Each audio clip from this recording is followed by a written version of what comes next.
Welcome in for another episode of the Silver and Blue Podcast. I'm your host, Nate Sanchez. Joining me, as always, is my co-host, Corey Douglas. Corey, we had a little bit of a weird week where I was traveling and we weren't able to do a full-scale review of the Thanksgiving debut for the Cowboys. But we're recording here. We're probably gonna rehash, just briefly the Giants game, and then we'll get into this Colts game. How are you feeling, Corey?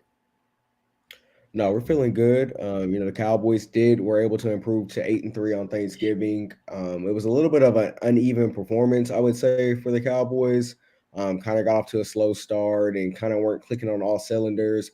But as the good teams should do, they found a way to win the game. Most importantly, snapped a little 3-game losing streak that they had on Thanksgiving. So overall, things I think are in a really good place heading into this Colts game for Sunday night.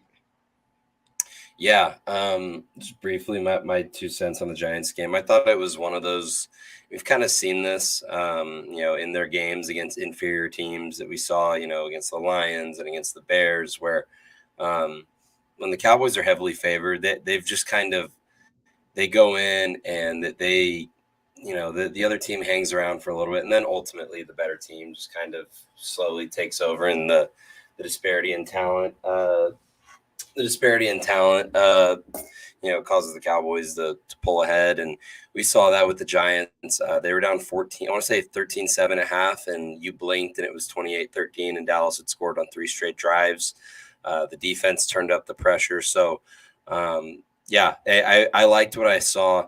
The offense has just been really, really sharp since Dak's come back. They're near the top of the league in just about any important offensive statistical category since Dak Prescott has returned.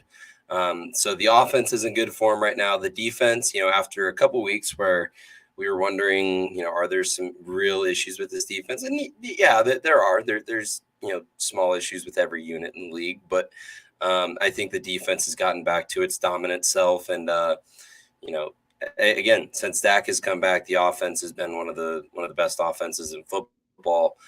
They've really gotten in a good way with getting CeeDee Lamb going. He's quietly having a Pro Bowl, All-Pro type season. I believe he's second in the NFC in receiving right now. And then, just the way they've gotten the running game going with Zeke and Pollard. Even the tight ends. The tight ends have been terrific. I saw the Locked On Cowboys podcast was discussing, do they have the best tight end group in the league? Obviously, Travis Kelce and the others you'd rather have, but just top to bottom, this is a really good tight end group. Just things are coming together. They're meeting with Odell next week. Tyron Smith should be back within the next couple weeks. So things are trending the right direction and for the offense, and the defense has gotten back to its dominant self. And frankly, we saw a microcosm of that in the Thanksgiving game. Yeah, and just one thing on CD Lamb, there's definitely been a lot of talk around him and just kind of his maturity level that he's kind of rounding into that number one receiver role. The communication with Dak is something that Dak was talking about in his press conference this week, just about the communications just continually improving between CD and Dak. And, Dak basically said, when he's having success, it sets up the whole team. It brings the whole team a certain level of energy. And then I heard in the past 5 games, the pace that he would be on would be like a 1,500-yard season with 10 TDs, since Dak returned from his injury. So I definitely think CeeDee Lamb is improving, and, he's almost kind of catching his stride and, becoming his own guy from a leadership perspective, as well as, on the field perspective. So everything we're getting from CeeDee Lamb is definitely impressive, and you kind of see what the Cowboys saw heading into the season when they kind of got rid of Amari Cooper and kind of, put CeeDee Lamb in that position to be the number one receiver. So it's been definitely good to see. And, if they can add Odell in here this upcoming week and, get him into the mix by, the playoff time, I think this offense could be even more dangerous. Yeah, absolutely. And, Dak continued his dominance over the NFC East on Thanksgiving as well. Let me find this graphic. Yeah, it is. I believe. He's 26-6 against the NFC East in his 7 years. He's now 10-2 against the Giants. Both of those losses came in his rookie year, so the Giants haven't beaten Dak since since 2016. He's 7-3 against the Eagles and 9-1 against Washington. That is dominance of the division, and something you certainly just love to see. So, really good stuff so far. Now, as we get into this Colts game, we're getting into the part of the schedule where, let's be frank, it's the NFL. So, upsets happen all the time. Those other guys across from you are getting paid too, to do their thing. So these are 3 games where Dallas is going to be heavily favored. They could easily drop one of them, but they're going to be heavily favored in these next 3 games, and this is the first one. And frankly, if Dallas handles its business and does what it's supposed to, they'll come into that Christmas Eve Philadelphia game 11-3. But right now, the focus is the Indianapolis Colts. And you just have to hope that somewhere along the way, the Eagles drop a game, because currently, looking at this divisional race, Philly is 10-1 right now. Let's say you need them to drop one game, and you obviously have to win on Christmas Eve. So you're going to need Philadelphia to lose. If Philadelphia loses 3 games, including the Christmas Eve game, that would mean you have to win out to win the division, which is asking a lot. So you probably need Philly to lose maybe 3 more times. Tennessee this weekend, I think, is their Yeah, best chance. yeah, and if you look at their Philly's remaining schedule, Tennessee is probably their toughest remaining game. And given Tennessee's proficiency on the ground, I think this is a game where they could give the Eagles some trouble. And if Dallas is able to take care of business, we could be talking about in our game recap on Monday that Dallas now officially controls their own destiny with the NFC East, because that will be the case. If Dallas gains a game on Philadelphia, they will officially control their own destiny, which, as unlikely as it is that Dallas would run the table to end the season, that's all you can ask for, is to at least have it in your hands and not be worried about, we need the Eagles to lose. We need the Eagles to lose. Now it's in your hands. So really big opportunity coming up for Dallas, and a chance for them to stack some wins over these next 3 weeks. And it starts with the Colts. Yeah, like you said, it all starts with the Colts. And I like kind of what Dak Prescott's been saying these last couple of weeks, is that, it doesn't really matter what the outside teams do if they don't go ahead and take care of their own business. Like you said, we have the Colts, Texans, and Jaguars coming up the next 3 weeks, all bottom feeders in their division. They're all in the same division, and it's a division that has struggled mightily. I think Colts this week have been one of the biggest disappointments this year. They keep going through these washed up veteran quarterbacks. They fired their coach already this season. Jonathan Taylor hasn't been that great this season. Jeff Saturday's a first-time head coach. He's been getting criticized all week for some game management situations that he had last week in their loss to Pittsburgh on Monday Night Football. So this is really an opportunity where, once again, like we kind of what we talked about heading into the Giants game, the Cowboys have to be able to come in here and take care of business. And from what they've shown, I think there's reasonable expectations that they should be able to handle that. Yeah, absolutely. Let's take a look real quick at the injury report coming into the week. Dallas is getting healthier. They're getting some guys back. It looks like, and sounds like, barring, no pun intended, but sounds like they're going to get Anthony Barr back this week, barring a we had some mic issues there. Sorry. Barring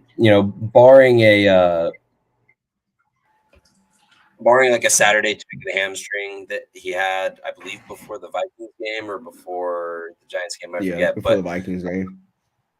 Anthony Barr should return. There's still that illness going around, that flu. This is the time of year where a lot of stuff's going around. Cowboys have been dealing with that. It kind of ran through the defensive line room last week. This week, the same thing's going on with Diggs and Michael Gallup, but sounds like they're both going to play. But the Colts are pretty banged up at a couple key spots. Their offensive line has really struggled to protect Matt Ryan this year, and probably their best tackle, Braden Smith, was announced as out. He will already be, for sure missing the game. And Kenny Moore, one of their better DBs, is also going to miss the game. So Colts have a couple key contributors that are set to miss this game. Yeah, I saw one of our, our buddies, Mike. He was kind of going back. He covers the Colts, and Yeah. he, kind of retweeted the tweet with those two offensive linemen out, and he basically said, that can't feel good for Matt Ryan. Staring across from Micah Parsons and Demarcus Lawrence, and those are the only two names he mentioned. But I mean, Dorrance Armstrong's coming, and there's just a bunch of guys on this defense line, in these linebacker groups that the Cowboys have, the depth that they have, that it's another situation where they can feast. And unlike the Giants, Matt Ryan's not going to be doing a whole lot of rollouts and getting out of the pocket and being able to move the pocket like that. So I think this is the type of quarterback that the Cowboys really take advantage of. And I wouldn't be surprised to see 6-7 sacks from this defensive front, just because Matt Ryan's not moving anywhere. So Yeah. this is a huge opportunity to even widen that margin of the margin widen that margin of sacks that the Cowboys have right now. So, like I said, it's just another big opportunity, for the defensive line to feast, as long as they can stop the run. I think one of the big, overlooked things these last couple of weeks is the run defense the Cowboys have played against Minnesota and New York. Holding Saquon to a reasonable amount. Getting up early on Minnesota and forcing them into some situations where they can't run the football because you're up by, or they're behind by so many points. So this is another opportunity for the Cowboys to get out, get a lead. The Colts have struggled on offense the entire season. They barely can score 20 points in a game. I believe they're 30th in points scored per game at around 15. So this is not a good offense. And if your offense does what they need to do, you're going to put them in some compromising positions where, Michael Parsons and the rest of the crew is going to be able to really feast. Yeah, absolutely. No, let's get into that a little bit deeper. With the talk about the Cowboys defense and how they match up with the Colts offense. Like you said, the Colts offense has just been dreadful all year. They haven't been able to protect Matt Ryan. They haven't been able to really run the ball with Jonathan Taylor as much as we saw last year, and as much as you've kind of gotten accustomed to seeing with this Colts offensive line. It's just kind of been a rough year for them. They aren't really, and without that protection, they aren't really able to get anything downfield as much. So it's just this feels like a really good matchup for the Cowboys defense, because Matt Ryan is, at this point in his career, he always kind of has been, but especially at this point of his career, is a statue in the pocket. And with the Colts being down their tackles, this feels like a big Michael Parsons game. It's in prime time. He had 2 sacks on the last time Dallas was on Sunday. Actually, no, I'm thinking of the Eagles. I'm thinking of the Bucks game. Last time they're on Sunday night was the Eagles game. But either way, I think this is going to be a really big Parsons game. I think it's going to be a big defensive player of the year statement type performance from him, where he has maybe multiple sacks like we've seen. When he gets them in bunches. He has no one Right. sack game here. All of his sacks have come in pairs. So he either has 0 or 2. So I think this might be a multi-sack performance from Parsons. I like how Trevon Diggs matches up with Michael Pittman. Those are the types of receivers that Diggs has a lot of success with. Those bigger type guys that Diggs can win with them downfield. Diggs, he's just been terrific all year, and I think this is a really good matchup for him. Alec Pierce, another good receiver that the Colts have that the Cowboys are going to be are going to have to be worried about. But yeah, there's not a lot going on with this Colts offense, and they're able to, not even shut down the run, but just slow down Jonathan Taylor and put Matt Ryan in some obvious passing downs where the pass rush can really pin their ears back. This could get ugly quickly for the Colts offense.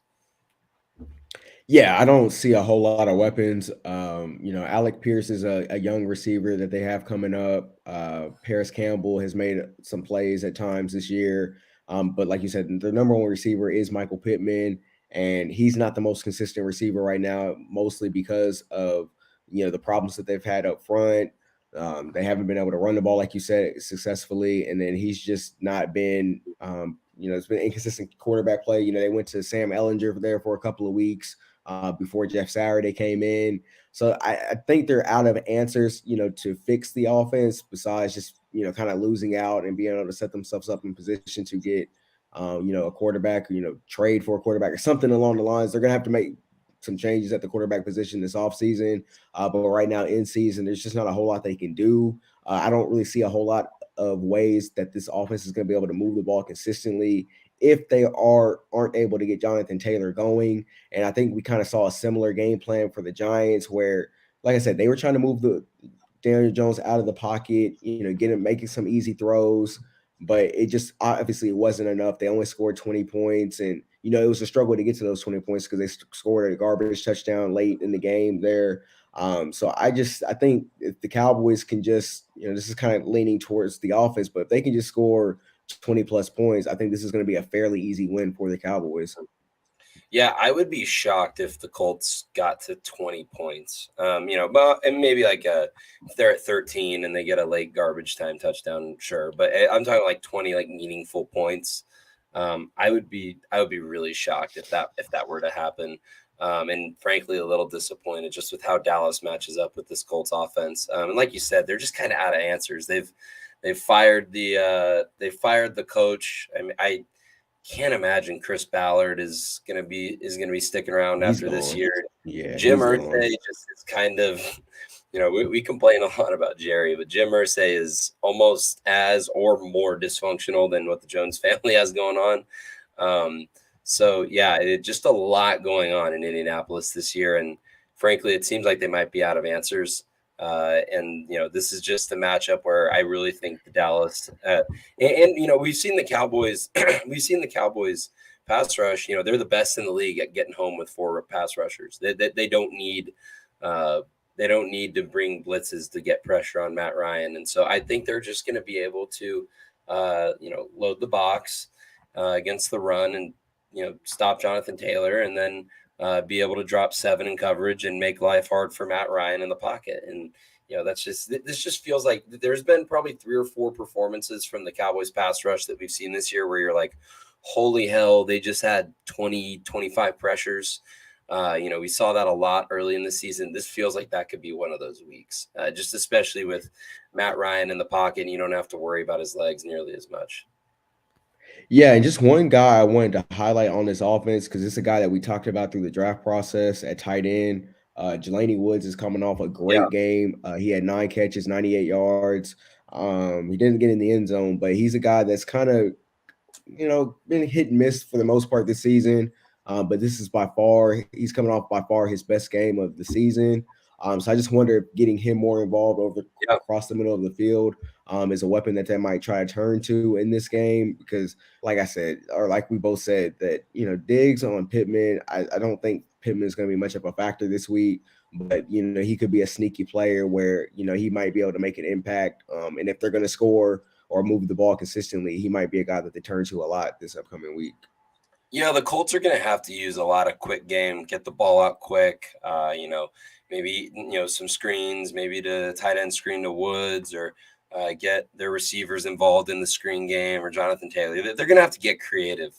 But yeah, that is going to be an interesting matchup, and he was one of my pet cats in the draft. I'm interested to see how the Cowboys linebackers look. And how that rotation shakes out, because assuming Anthony Barr is back, this is going to be the first time I believe you've had Damone Clark, Anthony Barr, Van Der Esch, unless I'm forgetting somebody. I guess Micah, who has ever since the Green Bay game has gone back to being primarily an edge. I'm interested to see how Dan Quinn deploys Barr and Damone Clark, because Damone Clark has played some decent football, and Van Der Esch has been a quiet, unsung hero on this defense. He's been really good recently. So Van Der Esch's reps are, safe, I guess is the way to put it. But I'm interested to see how, what the split in snaps looks like with Barr and Damone Clark. Damone Clark's played a lot, and frankly, way more than I thought he would already at this point. And I wonder how they'll work that out with Barr coming off that injury. And I imagine they probably ease Barr back in. But the Cowboys linebackers, I guess I forgot Jaron Kearse. He's not technically a linebacker, but they use him as one. So he's somebody that they can match up on Woods as well. But yeah, they kind of have a stable of guys that they can deploy in their defensive backfield, on that second line, not in the secondary. But there's going to be some interesting matchups, and kind of the first time in a few weeks they've had a full deck back there. Yeah, and I know Dan Quinn is probably licking his chops back there, devising this game plan for this week. So I'm interested to see kind of how he does that, how he keeps Clark involved, how he continues to move Michael Parsons around and get him into situations.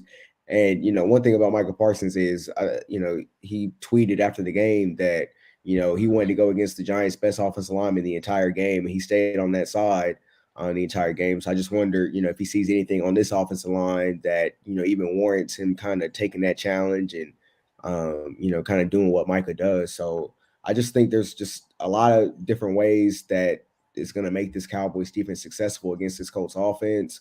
And it's going to take, I think, we're going to get to the offense here in a minute, but I think it's going to take offensive mistakes for the Colts to really, be able to put points on the board against this team. Yeah, absolutely. I think you and I are more or less on the same page there. Um, this now let's get over to the Cowboys offense against the. Oh, my roommate's fire alarm just set off the fire alarm. That's awesome. Give me 1 second. Oh, we're good. They shut it off. Sorry about that. Yeah. So the Cowboys offense against the Colts defense is gonna be an interesting matchup because the Colts, DeForest Buckner is still in there. They have some guys in the middle of their defense that they can win with. So I think it's going to start up front with whether or not Dallas is going to be able to run the ball, and I think they're going to be able to have success, throwing the ball downfield. But we've seen Dallas be able to run the ball really effectively lately, and I think it kind of starts with that.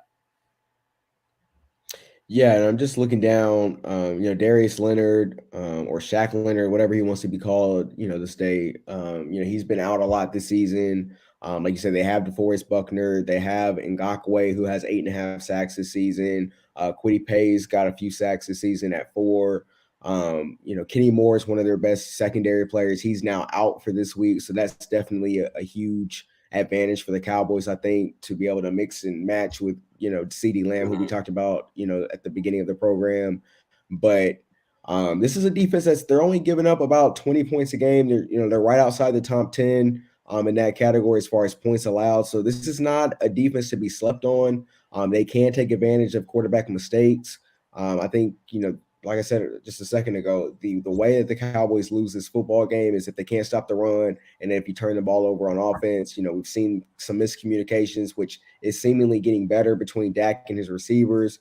Michael Gallup, definitely, we didn't touch on him earlier for the Giants game. I thought he had a great first half. He didn't do anything in the second half, but I still Mhm. think he took a step in the right direction, getting back to pre ACL Michael Gallup. So it's going to be important for them to get involved, get active, and to kind of take advantage of Kenny Moore being out, and then being able to block him up front, to give Dak time and make sure Dak and the receivers are on the same page. Yeah, there was a lot of excitement about this Colts defense coming into the year. And some of that got derailed with Shaq Leonard, uh, more or less missing the entire season. But yeah, they have some talent. They have Stephon Gilmore at corner. They have Julian Blackman in the Yes. secondary. Kenny Moore is out, but he's been a solid player. And then DeForest Buckner is a star. Grover Stewart is a really good nose tackle who I think could give Tyler Biotish and Connor McGovern uh, and Zach Martin some fits at times. But yeah, no, there's a lot of talent on this defense.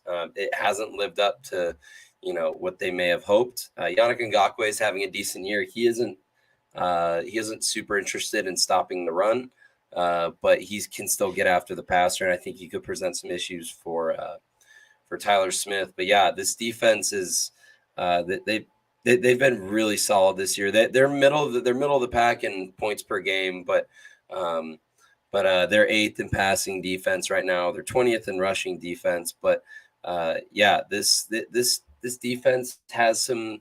I still think Dallas's offense matches up pretty well with them, but this defense still has some areas where they're going to be able to win against Dallas. And I think it starts with Grover Stewart and DeForest Buckner, who are both really, really good. Buckner, especially.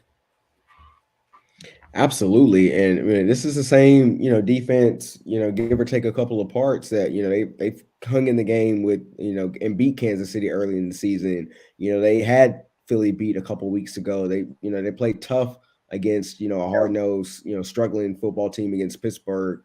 So, like, this is a situation where, if you sleep on this defense, like I said, they can turn you over, and they have a certain type of pride about themselves on that defensive side of the football, to where they're not just going to let you come in and, I don't think, get whatever you want on offense. So you're going to have to execute. You're going to have to make sure you're not committing those back-breaking penalties to put you behind the chains Mhm. and different things of that nature. So this is a defense you have to be fundamentally sound against. And if you aren't, you could find yourself in a game to where, maybe, Jonathan Taylor's running out the clock, and kicking a field goal late, and then you go home with an L in this game. So I definitely don't want to sleep on this team. Obviously, the Cowboys, are clearly better than this football team, but I think this defense for the Colts is a way that the Cowboys can lose this football game if they're not executing on offense. Yeah, I'm really interested to see that matchup between CeeDee Lamb and Stephon Gilmore. I don't think Gilmore will travel with CD into the slot, Mm-mm. and CD, as we know, has been really good out of the slot. Um, but yeah, I'm interested to see how Gilmore and Lamb match up, and frankly, how much they get matched up on each other, and how much Dallas tries to use CD in the slot, especially with Kenny Moore out. Maybe Dallas the Colts have really struggled at linebacker. Zaire Franklin has really, really struggled. And so, maybe the Cowboys go after their linebackers a bit, using CD and Pollard out of the slot, out of the backfield, getting the tight ends involved with Ferguson and Schultz and Hendershot and hell, maybe even McEwen. So, there's a lot of options for Dallas here. And if they're able to keep Grover Stewart and DeForest Buckner in check at all, I think that bodes really well for Dallas going into this game. And one other thing that's an interesting factor that's kind of under the radar is what kind of effort do the Colts give you on Sunday? Because they've kind of those first couple weeks with Saturday, they kind of had the playing with some fire for the interim coach. Maybe they're mad that Wright got fired, or that first boost of playing under an interim coach, and then it kind of comes back to the norm. And we've seen that. We saw that last week against the Steelers. Colts are coming off a short week. They played on Monday night. They're coming into Dallas on Sunday Night Football. So not as a short week, but it's a road game. It's a primetime game against one of the best teams in the league. I'm not saying the Colts will roll over, but do they roll over?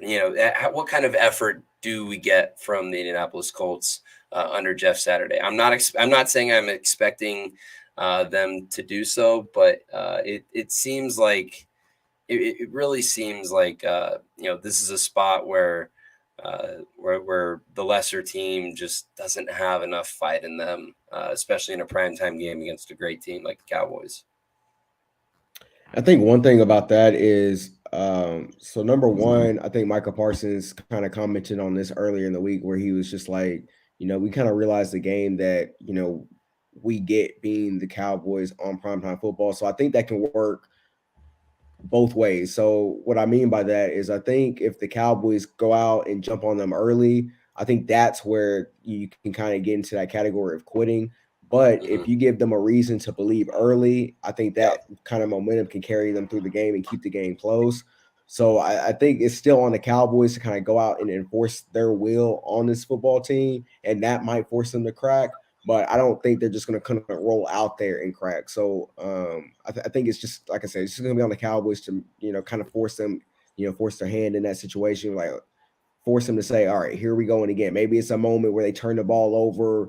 Maybe they fall behind 7-0 and they're moving the ball, then they turn the ball over, and then it's like, okay, here we go again. Like, this is the same type of stuff that we've dealt with the entire season with these turnovers. The defense is doing what they can, but at the end of the day, it's just not enough because the offense continues to put them in bad situations.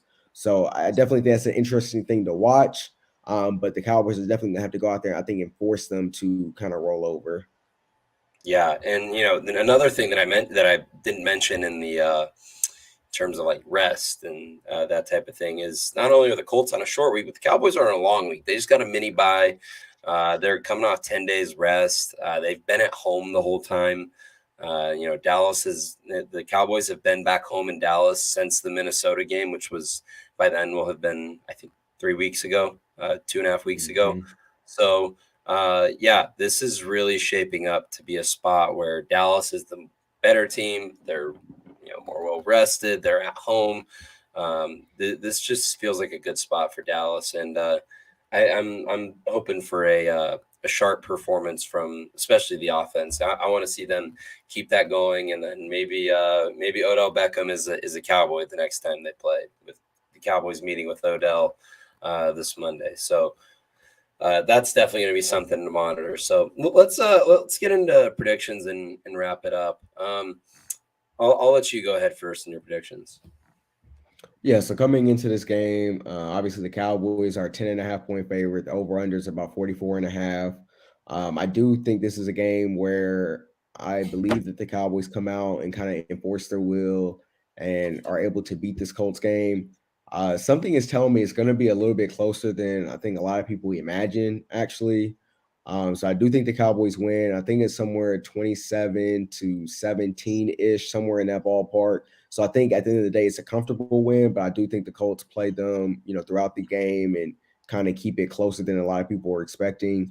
So it's going to be right around that spread of 10.5, but I do think the Colts slightly cover that. So 27-17 Cowboys win, improve to 9-3, and then we kind of see what happens with the Odell meeting Yep. early next week.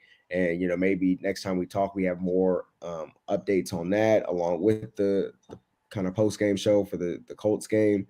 But yeah, Cowboys win 27-17. Yeah, quick thing about Odell. I'm not sure how you feel about this. So just a quick sidebar here, and I'll let you get offer your thoughts on this, see if you agree, and then I'll do my prediction. But like, I want Odell to be a Cowboy. I think he would help this team, and I think he improves your chances at winning the Super Bowl. And it would be silly to not bring him in. But given what we're hearing about what he's asking, contract wise, just generally how long this has been strung out, and how he's kind of seems needy for attention. Um, Mhm. just like this whole thing has been so public, and it's been going on for weeks now. I'm very over this whole free agency tour, because I feel like I have seen nothing but quotes from Dak and Zeke and every Cowboys player and McCarthy and Jerry and whoever you could name. For weeks we've been seeing quotes and players tweeting at Odell, hey, come on down. And he's like, yeah, those boys are going crazy, and just all of it just seems very I maybe overblown's the word. I'm a little bit over it, and I'm ready for him to pick a damn team, because I'm a little bit tired of it. We're talking like this is a superstar receiver coming and trying to pick his team, like this Devontae Adams on the free agent market. This is 30-year-old coming off his second ACL tear, and I don't know. I've never seen a midseason free agency tour like this, and it's played out so publicly, especially with the Cowboys. I'm just a little bit over it, and I'm ready for this to get resolved. And I hope something gets resolved Monday, because I'm getting a little tired of hearing about it. Yeah, and I think that's a point that a lot of people have made even before this whole sweepstakes conversation began, or when he started taking these tours, or Yeah, narrowing down his teams allegedly, or whatever's going on with that situation, is that he's a guy that loves attention, loves the recruitment aspect. He got a free dinner in New York. I guess it was last night. It was, and he's a guy that just loves this, and I think the Cowboys are kind of feeding into that, kind of stroking the yeah. ego a little bit, I Total guess you can say. Cowboys too. Yeah, and Yeah, it's just the type of person he is, and I just think that he's enjoying this. Obviously, this is something that he didn't get a chance to do during the offseason just because of the injury that happened in the Super Bowl. So he's kind of definitely eating this up. He's enjoying it. I saw him post on Instagram on his story the other day saying not today, after the little plane incident he had this past weekend flying from, I believe it was Miami to LA. So I do think he's enjoying this, having a little bit of fun with it. And I think the Cowboys are kind of boosting it, which I yeah, think at the end of the day, it does, I think, increase their chances to land him. But like you said, I think this is hopefully coming to an end, fairly quickly.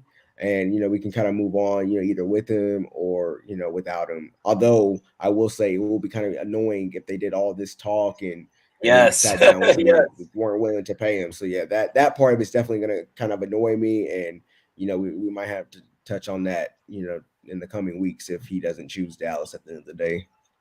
Yeah, I'm interested to see what the term is and what kind of money. Apparently, he wants somewhere in the Michael Gallup, Mike Williams money range, which is not cheap, A but lot of money.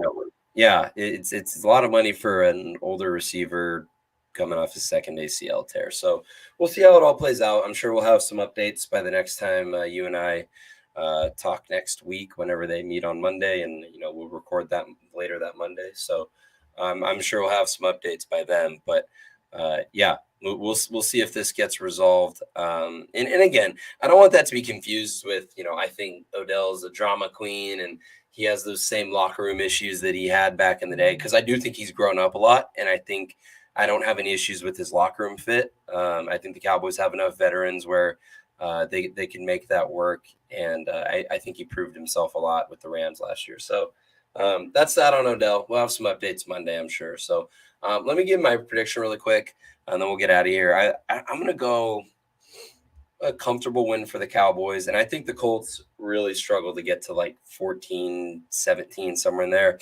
I'm going to go Cowboys 27, Colts 13. I think we get a dominant performance from the defense.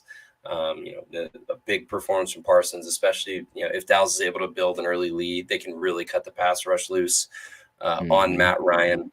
And then one key that I'm going to be looking for is how fast the offense starts, because these slow starts that we've seen from Dak can be a little annoying. And overall, he's been great since he's come back, but these slow starts can be annoying, and those slow starts can cost you come playoff time.